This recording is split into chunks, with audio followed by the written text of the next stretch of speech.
¿Qué tal? Bienvenidos a Yaniot PM. Hoy vamos a hablar de las elecciones en Perú porque tras los conteos oficiales del 100% de las actas electorales, la Oficina Nacional de Procesos Electorales informó que Pedro Castillo obtuvo una ventaja de un poco más de 44,000 votos sobre Keiko Fujimori. Pero después de casi 2 semanas de estos comicios, aún está pendiente que los jurados electorales resuelvan las solicitudes de nulidad de actas interpuestas especialmente por la campaña de Fujimori, que sigue esperando poder revertir los resultados a su favor.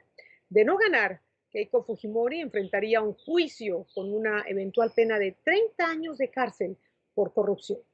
¿Se podrá revertir el resultado que por ahora da como ganador a Pedro Castillo? ¿Qué futuro le espera a cualquiera que resulte electo en un país dividido y enfrentado? Hace unos días, mientras estaba en Lima para cubrir estas elecciones presidenciales, conversé con el periodista Gustavo Gorriti. Él es el director de IDL Reporteros, un medio de comunicación digital especializado en periodismo de investigación. Esta es la entrevista. Bueno, Gustavo, por supuesto tú conoces más que nadie la realidad de tu país. ¿Cómo ves este proceso ahora que ambas campañas están pidiendo recursos de nulidad de votos y en un momento en que a una candidata, ¿no?, le dan una orden de arresto y a el jefe del partido del otro le retiran los cargos? ¿Cómo se interpreta eso?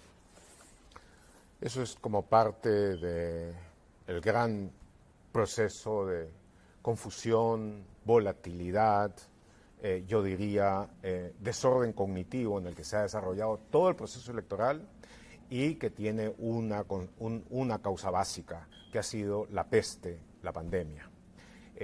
Este ha sido un proceso electoral que ha sido llevado a cabo dentro de un país que está probablemente entre los más castigados, si no el más castigado en América Latina por efecto de la peste. Tanto en términos de víctimas, de muertos, estamos cerca de los 200.000 muertos sobre una población de 33 millones de personas, sino además porque la caída de la economía ha estado entre las más fuertes que ha habido, de tal manera de que el hecho de que la muerte haya rondado básicamente a todas las familias peruanas, de que casi no haya familia que no tenga fallecidos, de que casi todos además hayan experimentado la incertidumbre, empobrecimiento propio de la situación económica y de que haya habido también una gran incertidumbre, hizo el resultado que tuvimos. Primero, en la primera vuelta, que es de donde salieron estos dos, el nivel de representación de cada uno era mínimo comparado con otras elecciones. Si tomamos como una base el total de electores habilitados, los dos primeros no llegaban al 19% de los votos, cuando en virtualmente todas las elecciones anteriores el 40% era poco. Entonces, ha sido básicamente una competencia entre pigmeos. Y cuando llegaron, además, en un campo de 20, dentro de los cuales había absolutamente de todo, pero muy poco bueno. Entonces, finalmente, lo que salieron elegidos fueron aquellos de que no se pensaba que iban a llegar. El caso del profesor Castillo, el primero que realmente llegó y creció por debajo del radar. Hizo una campaña completamente diferente a lo tradicional. Y en cuanto a Keiko Fujimori, tuvo la votación más baja en su historia electoral. Ella ha competido en la elección del 2011, del 2016, y esta fue su votación más baja y fue la que le permitió entrar a la segunda vuelta. Pero, entonces, para la mayor parte de los electores, inicialmente, era la competencia entre dos males y ver cuál era el menor. A partir de ese momento hubo un alineamiento muy rápido y el factor emocional, el miedo, básicamente a lo que podía venir después, por un lado o por el otro, es lo que determinó las decisiones de una gran mayoría y luego una campaña basada en la desinformación, en el miedo, en llevar todo tipo de argumentos y cargos y presiones sociales a la hora del voto. Ha habido cosas incluso cómicas, digamos, más bien antes que cómicas, diría yo, tristes por lo grotescas, como por ejemplo, como complemento del terruqueo, es decir, de que toda persona que tuviera alguna opinión relativamente de izquierda era inmediatamente catalogada por la ultraderecha como terrorista, hubo el perruqueo, que fue cuando una dueña de una peluquería para perros, así más o menos de lujo, dejó saber por las redes sociales, y además en un tono muy solemne y perentorio, que no iba a recibir a perros de comunistas. ¿No es cierto? Entonces, los perros, y entonces los dueños de gatos también se consideraron afectados, ¿no es cierto? Y se cuidaron que el maullido no significara para nada mao dentro de todo eso, de manera de que de ese nivel, digamos, de lo grotesco a lo puramente irracional, se dio esta campaña. Y sin embargo, dentro de ello surgieron esperanzas y todo aquello que finalmente terminó en una votación, una de las votaciones más ajustadas que hemos tenido, y en una votación además extraordinariamente diferenciada por la geografía. Claro, en las ciudades gana Keiko y en el campo. En partes de la costa norte, gana Keiko Fujimori, gana en Lima y en Ica, y en todo el resto de la costa, y en absolutamente todo el espinazo de los Andes que recorre el Perú de norte a sur, el triunfo es de Castillo. En la selva está dividido, aunque ha ganado Fujimori, con una población relativamente escasa, pero ha sido así. En la sierra, en algunos departamentos o regiones como Huancavelica, el triunfo de Castillo ha sido por márgenes abrumadores, encima del 80% en varios de ellos. Y en Lima, en algunos distritos, sobre todo, digamos, en algunos de los distritos más acomodados, más ricos, como San Isidro, por ejemplo, sí ganó Keiko Fujimori con, a su turno, porcentajes parecidos a los que en el Ande le dieron a Castillo. Pero ha sido algo muy estrecho, donde obviamente la contabilidad de votos ha mantenido al país en suspenso, y donde ahora, a diferencia de lo que pasó en Estados Unidos, en algunas votaciones extremadamente cerradas, digamos Bush-Gore, en lugar de esperar eso, aquí han recurrido a los abogados, de tal manera de que los abogados, los grupos de abogados están funcionando casi como un elector de último recurso.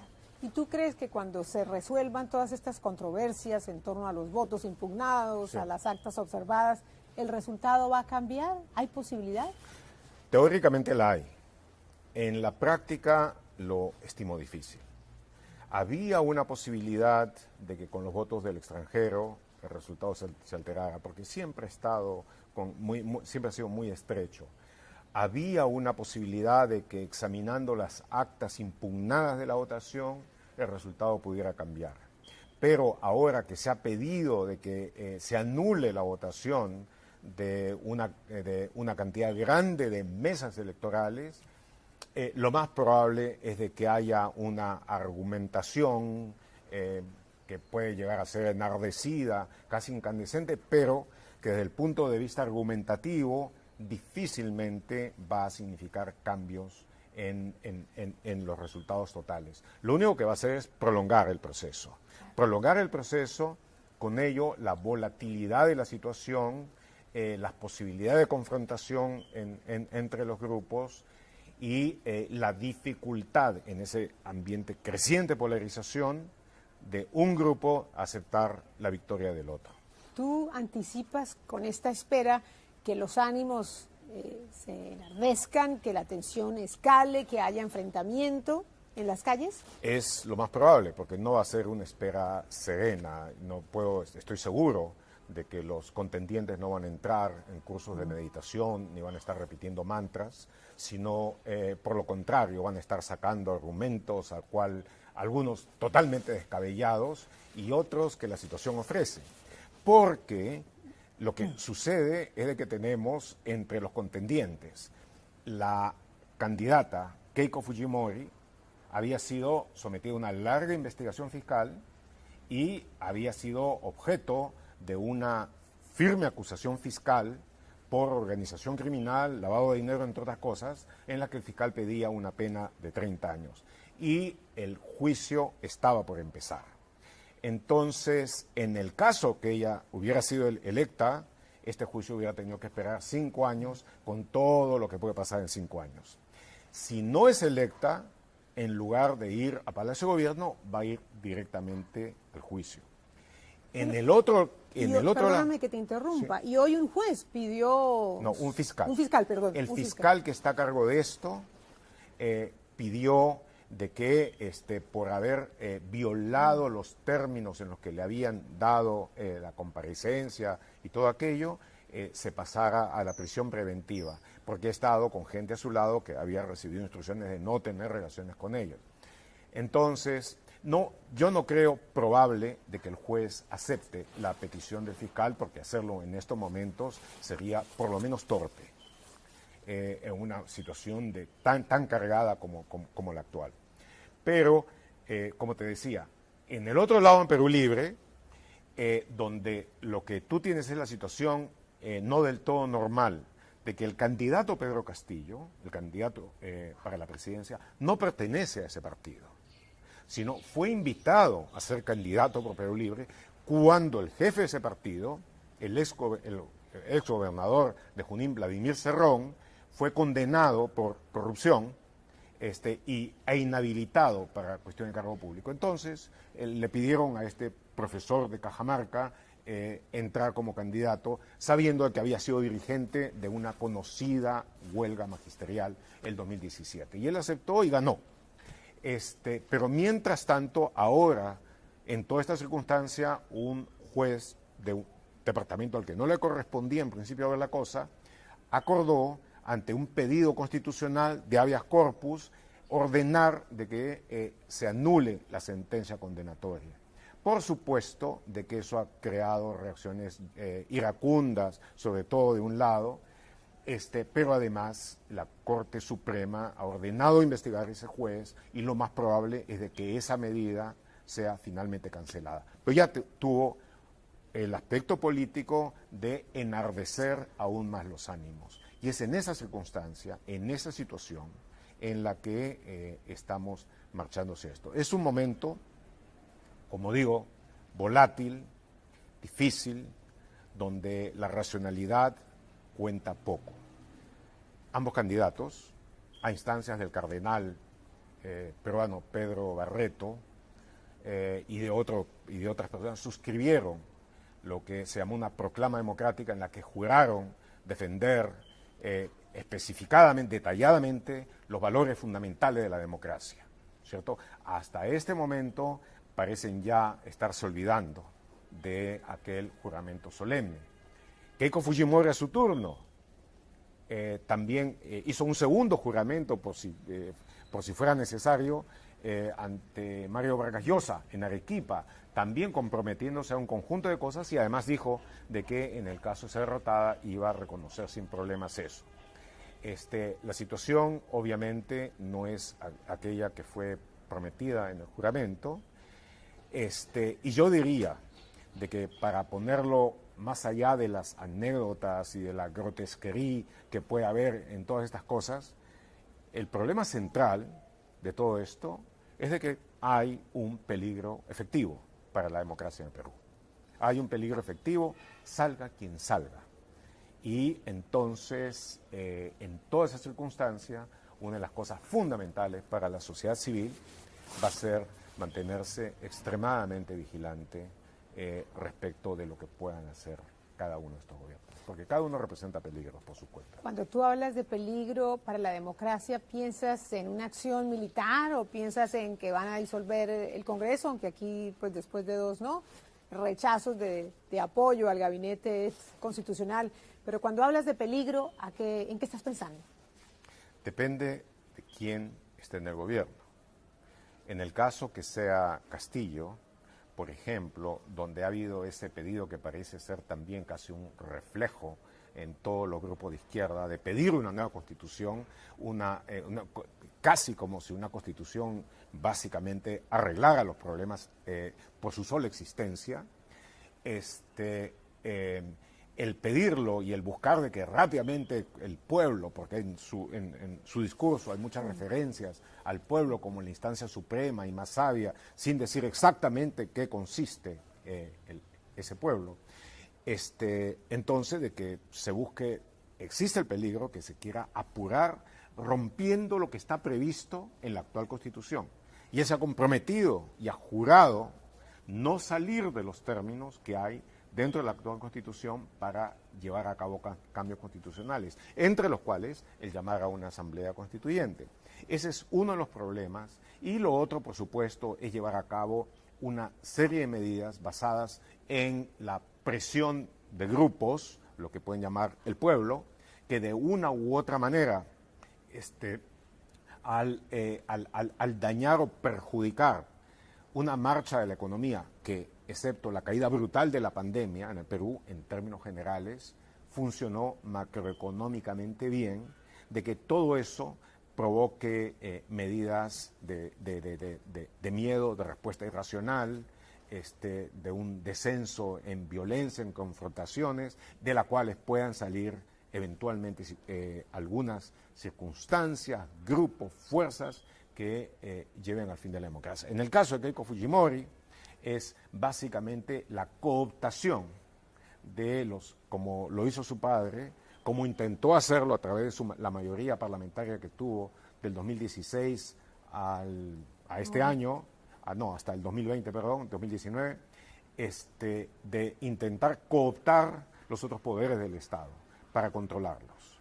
El gobierno de su padre, esencialmente, por fuera, funcionaba como una democracia con Congreso, Poder Judicial, Fiscalía, en fin, todos estaban controlados. Todos obedecían al director de orquesta, que era Vladimiro Montesinos, que a su turno trabajaba con Alberto Fujimori. Entonces, es eso, además, por supuesto, de lo que significaría utilizar esos poderes para buscar de encubrir los actos de corrupción que perpetraron en el pasado, y es ese mismo proceso corrupto en sí los obligaría seguramente a tratar de llevar a cabo medidas autoritarias. Son esos los peligros fundamentales que hay. No es que no los hayamos enfrentado en el pasado. Aquí cada 5 años ha habido que movilizarse para buscar defender la democracia, a veces optando por el mal menor. El problema es que nunca han sido tan agudos como ahora, y nunca ha sido tan grave la situación, y nunca se ha dado también una situación en la que uno no esté seguro cuál es el mal menor. Gustavo, hay una gran crítica al papel de los principales medios en el Perú, de la manera como han cubierto esta campaña presidencial, favoreciendo a la candidata Fujimori. ¿Crees que han aprendido la lección? No han aprendido ninguna lección, no han aprendido, más bien lo que han dado es una lección de cómo el periodismo no debe proceder. Los principales medios, en especial el grupo empresarial que concentra a la mayor parte de los medios, se dedicó en lo fundamental a, si no la desinformación pura, una suerte de periodismo panfletario dirigido a buscar de imponer una idea, una regla, en fin. Y cuando las cosas no le funcionaban bien, porque el grupo tiene pues el principal diario El Comercio, también el principal canal, la principal frecuencia de televisión, el 4 América, en lo que tienen los 2/3, pues sencillamente sacaron a los directores periodísticos y finalmente sacaron a los periodistas o los obligaron a renunciar a aquellos que no estaban dispuestos a seguir esa línea completamente sesgada, completamente panfletaria, que no informaba, sino desinformaba en lo esencial al público. Entonces, ha sido un papel realmente lamentable. Lo único que puedo decir es de que en la medida en que la prensa tradicional llegaba mayoritariamente, porque ciertamente no en todos los casos, pero mayoritariamente a niveles nuevos de desprestigio, que por momentos hacían pensar en el tipo de prensa que se llegó a manejar en la época de Fujimori, el periodismo digital, que está compuesto por básicamente una mini galaxia de pequeñas publicaciones digitales en su mayoría, no todas, como IDL Reporteros, han dado la información que la gente necesitaba, aunque solamente en parte, porque también el mundo digital, el universo digital,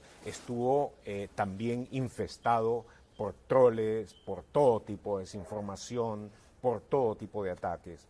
De tal manera de que ahora lo que puede decirse es que tanto en la esfera tradicional, en la esfera de la prensa analógica, impresa, etcétera, y el espacio digital, salvo la excepción de un conjunto de medios que por lo menos adecuadamente informó como debía a la gente, la prensa no cumplió en absoluto su deber, sino por lo contrario, lo violó, desinformó.